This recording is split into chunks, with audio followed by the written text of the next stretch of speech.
कुबेरांच्या कथांचा खजिना भाग 2. एकाच घरात 2 मार्ग, कुबेर आणि रावण. एकच वडील, एकच आश्रम, एकच शिक्षण. पण पुढे जाऊन एक झाला धनाचा देव आणि दुसरे झाले अहंकाराचे प्रतीक. प्रश्न असा आहे, माणसाचं आयुष्य जन्म ठरवतो का, की त्याची निवड? ही कथा आहे कुबेर आणि रावणाची. एकाच घरात जन्मलेल्या पण पूर्णपणे वेगळे मार्ग निवडलेल्या 2 भावांची. गुणनिधीच्या पूर्वजन्मातील दीपदानाचं फळ पुढील जन्मात प्रकट झालं. त्या जन्मात त्यांचा जन्म झाला महान तपस्वी ऋषी विश्रवा यांच्या आश्रमात. माता इल्लविदा ही अक्षराजाची कन्या होती. शांत, सोज्वळ आणि धर्मपरायण. याच घरात कुबेरांचे बालपण घडत होते. लहानपणापासूनच कुबेर संयमी, गंभीर आणि विचारशील होते.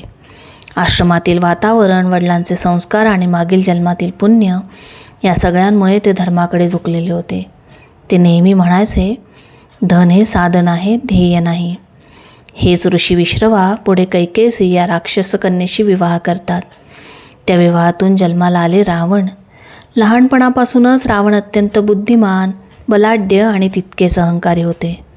जिथे कुबेर शांतपणे ऐकायचे, तिथे रावण प्रश्न विचारायचे. जिथे कुबेर तप करत होते, तिथे रावण मी कोण आहे हे सिद्ध करायला धडपडत असत. ऋषी विश्रवा दोघांनाही वेद, शास्त्र, तप आणि ज्ञान शिकवत होते.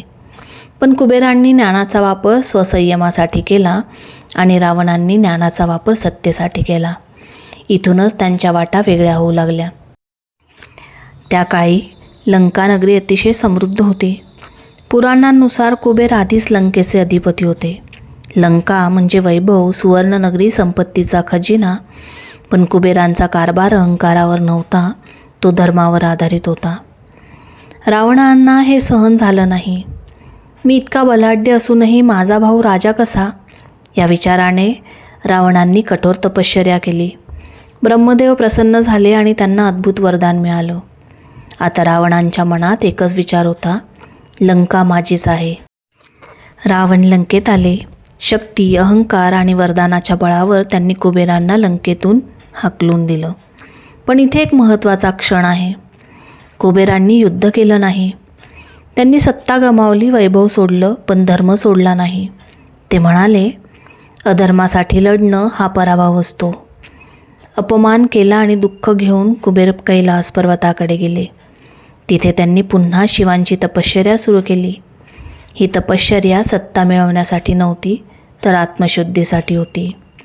ही कथा आपल्याला शिकवते, एकाच घरात जन्म होतो, पण आयुष्याचा मार्ग स्वतः निवडावा लागतो.